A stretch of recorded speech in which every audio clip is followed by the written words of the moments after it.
మోకాల నొప్పులకు ఎటువంటి సర్జరీ లేకుండా ఎపియాన్ పెయిన్ క్లినిక్ అందిస్తున్న అత్యాధునిక చికిత్స. నమస్కారం. ప్రస్తుతం మనతో పాటు ఇస్కాన్ టెంపుల్ నుంచి ప్రణవానంద ప్రభుజీ ఉన్నారు. వారు ముంబైలోని గోవర్ధన్ ఇకో విలేజ్ ఆశ్రమంలో సేవ చేస్తూ ఉంటారు. ప్రత్యేకంగా శ్రీకృష్ణ భగవాన్ గురించి, ఆయన లీలల గురించి, ఆయన మహత్యం గురించి ప్రవచనాలు ఇస్తూ ఉంటారు వివిధ మాధ్యమాల్లో. వారు ప్రస్తుతం సుమన్ టీవీలో ఉన్నారు. వారితో మాట్లాడదాం. ప్రభుజీ నమస్కారం అండి. నమస్కారం. ఎలా ఉన్నారు? బాగున్నానండి. స్వామి, మీరు ప్రత్యేకించి అంటే ఎలా ఇప్పుడు వద్దాం అనుకుంటున్న వాళ్ళు కావచ్చు, మేము కూడా ఇస్కాన్ టెంపుల్కి వెళ్దాం అనుకుంటున్నాం, సాధువులుగా మేము మారిపోదాం అనుకుంటున్నాం అని చెప్పి కొంతమంది చెప్తూ ఉంటారు. అంటే జీవన విధానం ఎలా ఉంటుంది అసలు మీది? యాక్చువల్గా చాలా మంది మాకు చెప్తూ ఉంటారు, ప్రభుజీ మేము కూడా మీ ఆశ్రమానికి వచ్చేస్తాం ప్రభుజీ, అడ్రస్ చెప్పేయండి ప్రభుజీ అని. అయితే మేము జస్ట్ కొన్ని రోజులు వెయిట్ చేస్తాం అనమాట. వాళ్ళు ఎప్పుడైనా ఫోన్ చేస్తారని మళ్ళీ చేయరు. ఎందుకనంటే దీన్ని శ్మశాన వైరాగ్యం అని అంటారు. చూస్తారా, ఎప్పుడైనా ఏదైనా శవం కాలిపోతుంది అనుకోండి, ఈ జీవితం యొక్క సత్యం ఏంటి, ఎప్పుడు కూడా అశాశ్వతమే, ఇలా మనం ఒక రోజు కాలిపోవాల్సిందే అని అనిపిస్తుంది. అక్కడ నుంచి బయటికి రాగానే మళ్ళీ మన లోకం మనదే ఉంటుంది అంతే. కానీ సాధువులుగా మారాల్సిన అవసరం ఎవరికి లేదండి. కొంతమందికి మాత్రమే. ఎందుకంటే సాధు జీవితం అనేది అంత సులభమైన జీవితం కాదు, చాలా కఠినమైన జీవితం, ఎన్నో నియమాలతో నిష్ఠతో కూడుకున్న జీవితం అన్నమాట. మా యొక్క జీవితం అనేది సేవకే అంకితమైంది. పొద్దున్న నుంచి రాత్రి దాకా ఒక్కొక్క క్షణం కూడా ఆ భగవత్ సేవలో, సమాజ సేవలో, దేశ సేవలో గడుపుతూ ఉంటాం అనమాట. అయితే మేము చెప్పేది ఏంటి అని అంటే, ఎవ్వరూ ఏమి వదిలేయాల్సిన అవసరం లేదు. మంచి మార్గంలో, మంచి ధర్మ మార్గంలో, కృష్ణ భక్తి మార్గంలో మీరు వెళ్ళండి. అది ఎలా అనంటే, మంచిగా ఒక ఇస్కాన్ టెంపుల్ ఉంది, ఎక్కడైతే కృష్ణ భక్తి మనకి తెలుస్తుందో, భగవద్గీత, భాగవతం ఇవి చాలా ముఖ్యం. ప్రతి ఒక్కళ్ళు కూడా అధ్యయనం చేయవలసిన శాస్త్రం.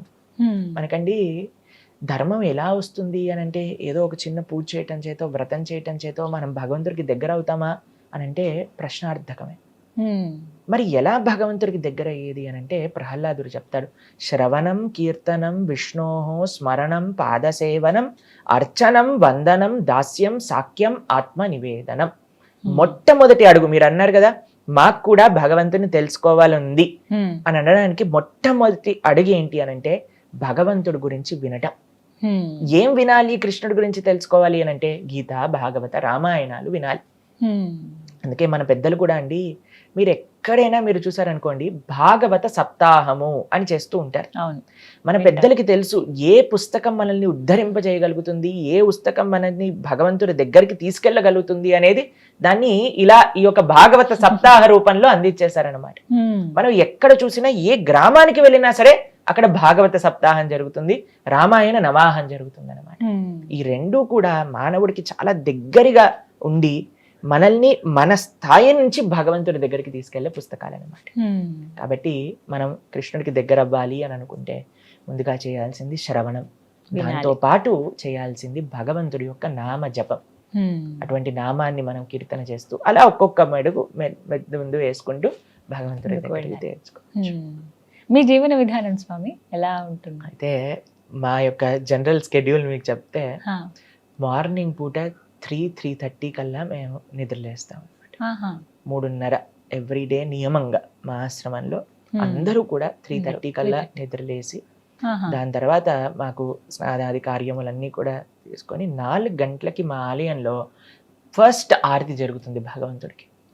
అయితే 4:30 కల్లా అందరూ ఆరతిలో పాల్గొంటారు, ఆశ్రమ వాసులందరూ కూడా. దాని తర్వాత 2 గంటలు మంత్ర మెడిటేషన్, భగవంతుడి యొక్క నామాన్ని జపం చేస్తాం. హరే కృష్ణ కృష్ణ కృష్ణ హరే హరే, హరే రామ రామ రామ హరే హరే అని ఈ మంత్రాన్ని జపం చేస్తాం అనమాట. అది 2 గంటల సాధన తర్వాత ప్రతిరోజు కూడా మాకు భాగవతం అధ్యయనం చేస్తాం, అందరు భక్తులు కూడా కలిసి. మా ప్రసాదం అంటే మా ఆహారం రోజుకి 2 సార్లు, 9:30కు ఒకసారి, సాయంత్రం 4:30కు ఒకసారి. సూర్యాస్తమయం అయ్యే లోపలే మా ఆహారం అంతా కూడా పూర్తయిపోతుంది అనమాట. ఆ తర్వాత ఏమి తీసుకో? దాని తర్వాత ఇంకా మళ్ళీ నెక్స్ట్ డే మార్నింగ్ 9:30 వరకు ఏం తీసుకో. దీన్ని ఇప్పుడు సైన్స్ ప్రకారంగా ఇంటర్మీడియట్ ఫాస్టింగ్ అని పెట్టేశారనమాట పేరు. ఇది ఆశ్రమ సాంప్రదాయంలో, సనాతన సాంప్రదాయంలో ఎప్పటి నుంచో ఉందన్నమాట. అందరి యొక్క ఆరోగ్యం బాగుండడానికి మనకి సనాతన వైదిక సాంప్రదాయాన్ని చూసారనుకోండి, సూపర్ సైంటిఫిక్. మనం జస్ట్ తెలుసుకోవాలి ఏంటి అని.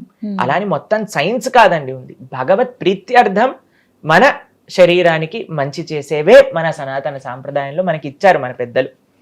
కాబట్టి 9:30కు ఒకసారి, 4:30కు ఒకసారి, వాటి మధ్యలో మేము శాస్త్రాధ్యయన, సమాజ సేవ. సమాజ సేవ ఏ విధంగా అని అంటే, మేము చెప్పాము మా ముంబై ఎక్కడైతే మా ఆశ్రమం ఉందో అక్కడ అన్నిటికంటే పూరెస్ట్ డిస్ట్రిక్ట్ అన్నమాట పాల్ఘర్ అనే డిస్ట్రిక్ట్. అయితే అక్కడ తినడానికి చాలా మందికి అసలు అన్నం పప్పు వండుకోవడానికి కూడా డబ్బులు ఉండవు. ప్రతిరోజు కూడా నా సేవ, పర్సనల్ గా నేను చేసే సేవ ఏంటి అని అంటే, మాకు మా ఆలయంలో ప్రసాదాన్ని తయారు చేసి కొంతమంది, ఎంతమంది ఆలయానికి వస్తే అంతమందికి ఫ్రీగా మేము భోజనం పెడతాం భగవంతుడి యొక్క ప్రసాదాన్ని. దాంతో పాటు ప్రతిరోజు మేము వండి వాటిని అక్కడ ఉండే గ్రామాలందరికీ పంపిస్తాం అనమాట, అక్కడ ఉండే ప్రజల కోసం అనమాట.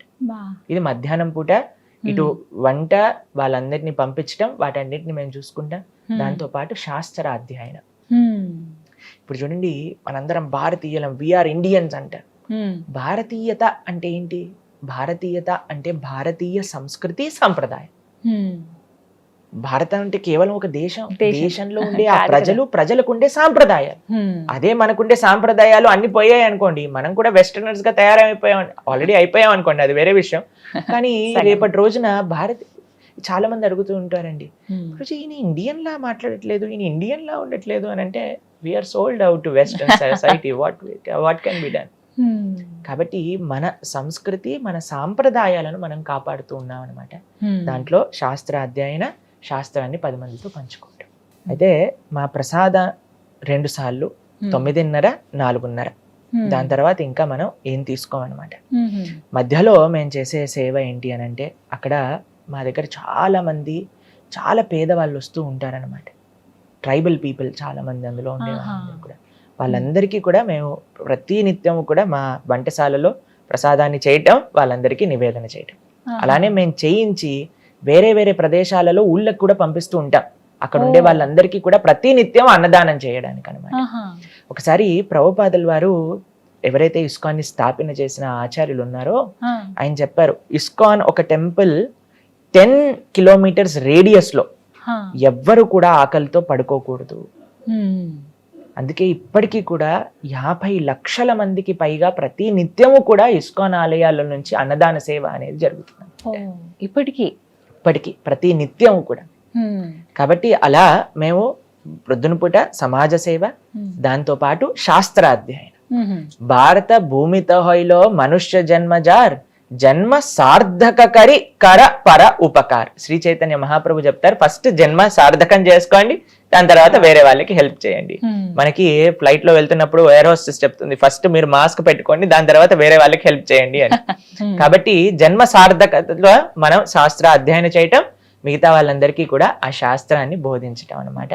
ఈ విధంగా ఉంటుంది. సాయంత్రం పూట ప్రోగ్రామ్స్, ప్రవచనాలు. అక్కడికి మధ్యలో అండి మాకు మెయిన్ సేవ ఏంటి అని అంటే, మా విషయానికి వచ్చేసరికి ఎంతో మందితో మేము మాట్లాడుతూ ఉంటాం అనమాట. వాళ్ళ జీవితంలో ఏ విధంగా వాళ్ళకి ఏదైనా మానసికంగా వాళ్ళకి ఏదైనా హెల్ప్ చేయగలుగుతామా. హండ్రెడ్స్ ఆఫ్ యూత్ మాకు ఫోన్ మాట్లాడుతూ వాళ్ళకి ఏ విధంగా మనం జీవితంలో వాళ్ళకి ఒక ఎవరైనా డిప్రెషన్లో ఉన్నా, సూసైడల్ థాట్స్ వస్తున్నా సరే, వాళ్ళందరికీ ఒక మంచి భగవద్గీత మార్గంలో ఆ వెలుగుని నింపటం, ఇదే మనం చేసే సేవ అనమాట. ప్రతినిత్యము అలా ఉంటుంది.